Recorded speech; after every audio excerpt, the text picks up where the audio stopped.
생각을 바꾸면 수익이 보인다. 역발상 투자의 문현재 멘토입니다. 오늘도 많은 종목들이 급등을 하고요. 많은 종목들이 내려가고 있는데 어느 방향으로 갈지 굉장히 궁금하시죠? 역시나 상한가에 들어간 종목들 체크해보면 답이 나올 것 같습니다. 자, 오늘도 도움이 되신다면 좋아요와 구독 그리고 알람 설정까지 반드시 부탁드리면서 바로 한번 살펴보도록 할게요. 자, 일단 시장 약간 위쪽으로 이제는 방향을 좀 트는 것 같습니다. 제가 계속 이렇게 위쪽으로 추세에서 크게 벗어나지 않았다, 분위기에서 크게 벗어나지 않고 있는 중이다 라고 말씀드렸는데, 이제 그 분위기에서 약간 고조된 분위기 쪽으로 가까워지고 있습니다. 여기 위쪽을 뚫고 올라가기만 한다면은 이제는 뭔가 새로운 흐름이라든지 또 추가적인 상승도 기대해 볼 수 있는 자리가 된 것 같아요. 뭐 그렇다고 해서 상승이 보장되는 건 아니기 때문에 뭐 상승이야 이렇게 할 필요까지는 아직은 없습니다만은, 그래도 이제 그 고점 라인 때 얼추 다가왔다라는 것과, 지난번에도 이 자리를 한 3220포인트 이 자리를 넘어섰잖아요. 근데 서자말자 떨어졌거든요. 그래서 이번에는 어떻게 될 것인가. 만약 여기서 밀려 내려가게 된다라고 한다면은 헤드앤숄더 패턴이 만들어지기 때문에 하락에 대한 패턴이거든요. 그래서 좋은 모습은 아닌 것 같고, 이왕 이렇게 올라왔으면 이제는 칼을 뽑았죠. 그럼 무라도 썰어야 될 차례가 아닌가. 3200까지 올라왔으면은 저 위쪽으로 쭉 치고 올라가는 그림이 나와주는 것이 가장 좋은 그림일 것 같다 생각이 드네요. 근데 이제 문제는 뭐냐면 수급적인 부분에서 외국인들의 행태가 영 얄밉습니다. 뭐냐, 외국인들이 사실 매수가 조금 이렇게 들어왔거든요. 그죠?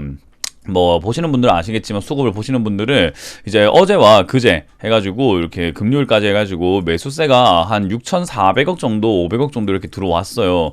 근데 이 매수세가 들어왔음에도 불구하고 또 매도하기 시작을 합니다. 지난번에도 3,249포인트를 이렇게 넘어서던 그 시기, 3,249포인트 넘어서던 요 시기에는 2,300억으로 고작 올려놓고 그 다음날 바로 2조 7천억, 1조 4천억 연달아서 어마어마한 물량을 쏟아내거든요.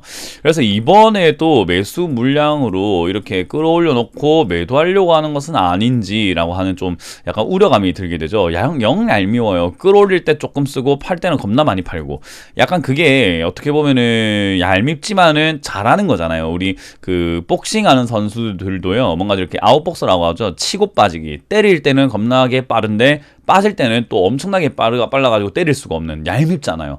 그런 게 잘하는 거거든요. 그래서 주식도 그렇게 치고 빠지기를 잘해야 되는 건데, 외국인들이 지금 요즘 시장에서 되게 잘하는 것 같다 생각이 듭니다.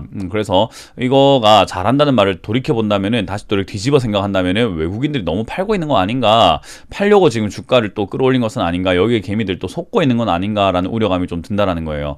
그래서 이제 그게 아니면 제 우려감을 좀 없애려고 한다면은, 이제 3,200포인트 좀 뚫고 올라가면서 강한 장대 항목 나오면서 수급이 뭐가 됐든 간에 그냥 위로 막 치고 올라가 버려야 되지 않을까. 그래야 이 외국인들이 좀 지는 그림이 나올 수 있겠다 생각이 드네요.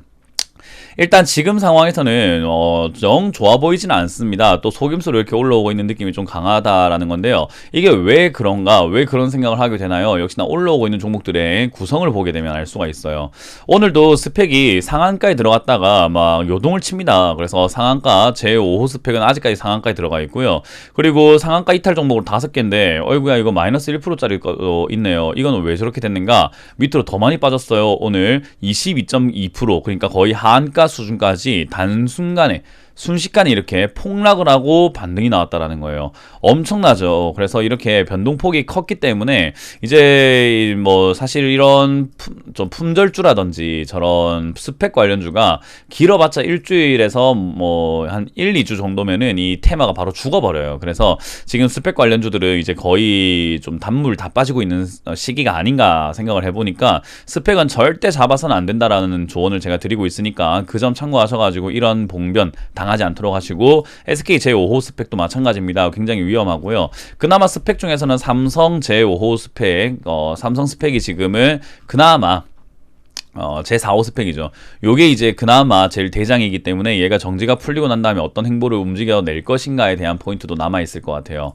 자, 어찌됐든 지금 올라오고 있는 종목들이 조금 별로다, 구성이 좀 별로다라는 생각이 좀 들고 있고요. 그리고 세미시스코 역시나 품절주 관련해서 지금 2연상 올라오고 있는 부분이고, 대주주 변경도 있으니까 올라오고요. 그 외에 이제 대원전선, 뭐 애니능률, 한국전자인증 이런 식으로 해서 상한가에는 지금은 총 6개가 들어가 있네요. 이렇게 봤을 때 때 대원전선이라던가 뭐 애니능률 이런 쪽은 지금 예전부터 뭐 윤석열 관련주로도 엮여있던 기업이어가지고 윤석열 전 총장이 이제 7월에 국민의힘에 입당할 수 있다는 이야기 나오다 보니까 같이 올라오는 것 같고요. 10% 이상 올라오고 있는 종목도 17종목입니다. 그러나 스펙도 보이고 역시 테마주라고 할 만한 종목들 서현, 덕성 전부 다 윤석열 관련주, 웅진 이런 것들도 윤석열이죠. 이런 종목들이 움직이는 거 말고는 사실 이렇다 할 만한 메리트가 좀 없어 보여요. 그래서 이런 걸 우리가 감안해 봤을 때 시장이 되게 약하다라는 거고요. 오히려 10% 이하로 빠지고 있는 종목들 보세요. 스펙 바로 다 죽었습니다. 키움, 이베스트, 신영스펙, KB 뭐 전부 다 죽어 내려가고 있는 느낌이죠. 이 품절주 대란과 이 차트 보세요. 이거 물리면 진짜 이게 약이 있겠습니까? 이거 약도 없어요.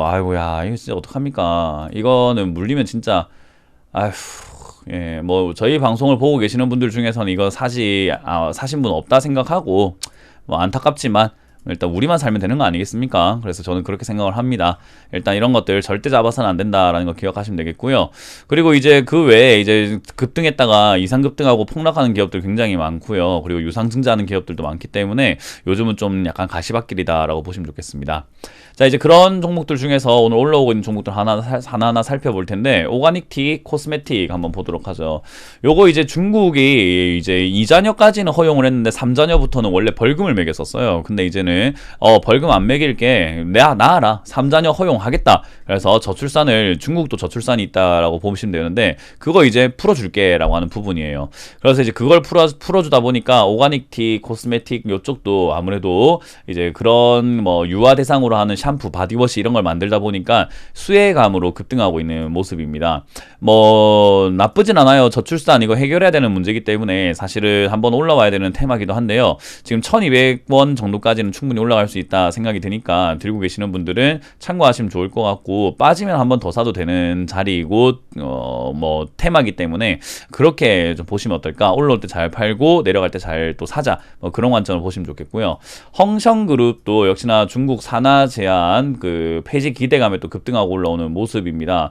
요것도 지금 아동 완구라든지 뭐 아동 의료 이런 쪽으로 이렇게 해가지고 수혜를 받을 것이다. 아동 완구와 의료 쪽으로 이렇게 만들고 있기 때문에 수혜를 받을 것이라고 하는데 중국 관련주들이 사실은 뭐 별로 좋지 않아요. 왜냐하면 이게 재무제표는 정말 좋거든요. 재무만 본다면은 우와 진짜 돈 잘 벌고 별 문제가 없구나라고 생각이 드는데, 이 재무제표에 대한 신뢰감에 대한 문제가 과거에 있었습니다. 아무래도 중국 페이퍼 컴퍼니인데 별거 없는데도 뭐 좋은 회사가 아닌데도 좋은 기업인 것처럼 속였다가 갑자기 없어지게 되는 그런 일도 한번 있어가지고 그 이후로 중국에 대한 이 신뢰도가 좀 떨어져 있는 상태인 거예요. 그래서 중국 관련 주식이 이렇게 주가가 올라가지를 못하고 있기 때문에 저는 이제 그렇다고 한다면 그 인식이 완전히 개선되고 이제는 중국주가 달라졌다라는 이야기 나오기 전까지는 중국 지분이 이렇게 들어가 있는 종목들은 투자하지 않는 것이 어떨까라는 조언을 드리고 싶어요. 그래서 헝성그룹도 지금 잘못 사가지고 들고 계셨던 분들은 탈출의 기회로서 지금을 이용하자. 근데 상한가에 지금 계속 들락날락하고 있다라는 거죠. 계속 들어갔다 나갔다 들어갔다 나갔다 하는 거 보면은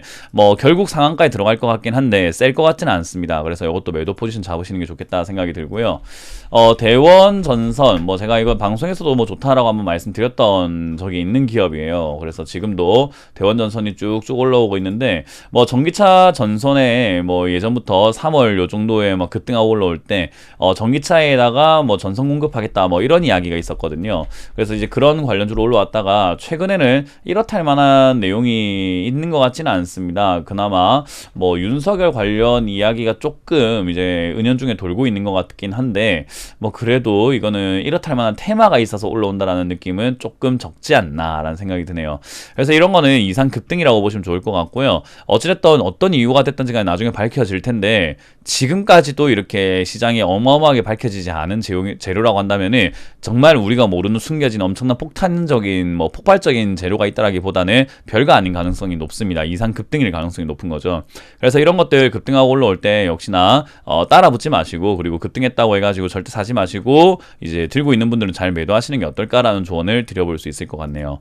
그리고 애니능률입니다. 역시나 윤석열 관련주죠. 뭐 회장이 윤호중 씨인데요. 윤호중 회장님이 파평윤 씨라고 하죠. 그래서 윤석열 관련주로 엮여가지고 이상급등을 한 겁니다. 뭐 엄청난 연관이 있는가라면 그거 아니죠. 연관은 없죠. 그런데도 불구하고 올라오는 게 주식시장의 도리가 아니겠습니까? 그래서 이제 이 한국 야구르트 해가지고 올라오고 있는데 실적은 그렇게 나쁘지는 않은데 이렇게까지 올라올 만한 테마는 아닌 것 같아요. 그래서 윤석열 관련주 뭐 물론 이제 차기 대권 주자로 이제 나설 것이다라는 분석이 좀 많아지고 있는 만큼 테마는 계속 살아있을 것 같습니다. 내년까지도 뭐 대선 하기 전까지도 계속 움직이겠지만 역시나 주가의 급등락은 계속 움직일 수밖에 있을 수밖에 없어요. 왜냐하면 정치라고 하는 게 여러분들도 다들 뭐 다 아시잖아요. 항상 지지율이 좋기만 한 것도 아니고 좋은 내용만 나오진 않아요. 갑자기 나 안 할 거야 이런 식으로 갑자기 물러서는 사람도 있단 말이에요. 그래서 이제 그런 부분들을 생각해 볼 때 무조건 믿고 투자하기에는 좀 리스크가 있다라는 거 명심하시면 좋겠고요. 한국전자인증입니다. 한국전자인증은 왜 올라왔는가? 요건 또 지금 이제 7조가 평가됐다. 토스, 나스닥에 상장한다라고 하죠. 예전에 쿠팡 상장한다 했을 때 동방이라고 하는 기업이 엄청나게 급등을 했었죠. 쿠팡 상장 이슈 때문에요. 그리고 난 다음에는 지금 이렇게 약간 빠져있는 상태이긴 한데 한국전자인증이 이제 그런 내용으로 좀 이렇게 성장하려고 하는 느낌, 토스의 그 영향을 좀 받아가지고 올라가려고 하는 것 같습니다. 상장 이슈이기 때문에 쿠팡처럼 이제 좀 13,000원, 14,000원까지 막 솟구쳐 올라갈 가능성이 좀 있어 보입니다. 그래서 들고 계시는 분들은 조금 더 보유하셔가지고 득을 챙기는 게 좋지 않을까. 그리고 가지고 있지 않은 분들은 굳이 살 필요는 없다라는 설명을 드려보도록 할게요. 자, 그리고 세미시스코 어제 이어서 점상한가 두 번째 갑니다. 역시나 품절주에 이렇게 매수세가 몰리면 제가 이상급등하는 경우들이 많다라고 말씀드렸잖아요. 오늘도 이상급등을 하네요. 굉장한 폭발적인 급등이라고 보시면 좋겠고요. 이게 이제 어디까지 갈지는 알 수가 없어요. 이게 점으로 계속 날아가고 있다는 것은 내일도 뭐 점상으로 날아갈 수도 있는 거거든요. 내일은 뭐 풀릴지는 모르겠으나 일단은 점상 날아갈 수 있기 때문에 뭐 들고 계시는 분들은 상한가가 풀리기 전까지는 계속 가져가 보는 겁니다. 뭐 이럴 때 1억 천금 한번 맛보는 거죠. 근데 이제 사지 않은 분들은 조금 배 아프지만 부럽지만은 굳이 이제 비싸게 살 필요는 없잖아요. 그냥 지나간 거잖아요. 그렇기 때문에 미리 산 게 아니라고 한다면은 그냥 보내라라는 의견을 드려보고 싶고요. 이건 이제 풀렸다고 해가지고 살 필요가 있을까? 아니요. 이미 선반영해서 주가가 쭉쭉 치고 올라갔기 때문에 상한가 풀렸다고 해서 살 필요까지는 전혀 없어 보입니다. 그래서 여러분들 그 점 명심하면서 접근하지 말자. 세미시스코 굳이 접근할 이유가 없다라는 조언을 좀 드려보도록 할게요. 자, 이렇게 오늘 급등하고 있는 종목들 좀 살펴봤는데 역시나 서현, 덕성, 신성, 통상, 뭐 대동기어 이런 품절주뿐만 아니라 웅진, 히림 이렇게 해가지고 뭐 지금 윤석열 관련주가 많이 뛰어오르고 있어요. 그거 외에는 지금 그리고 그거 외에도 이제 개별 테마로 움직이는 종목 말고는 없잖아요. 그 말은 시장으로 움직일 만한 테마가 아직은 없다라는 겁니다. 좋은 거 아니잖아요, 이거. 그래서 시장이 올라오곤 있으나 탄탄하진 못하다. 그리고 어제까지 매수가 이어졌으나 외국인들의 매수가 바로 오늘 끊겼다라는 점을 봤을 때 속임수일 수도 있겠다 생각이 좀 들거든요. 그래서 수익권이거나 좀 매도할 수 있는 부분들은 일단 현금화는 계속 시켜낼 수 있는 부분들은 좀 시켜내놓고 혹여나 위쪽으로 올라가게 되면 다시 사면 됩니다. 다시 사면 되기 때문에 전혀 다시 사는 거에 대한 두려움을 갖지 마시고 팔았다가 다시 사면 된다. 일단 지금은 팔아보자 라는 전략을 드려보도록 하겠습니다. 자, 이렇게 오늘 마쳐보도록 할게요. 지금까지 문현진 멘토의 역발상 투자였습니다. 고맙습니다.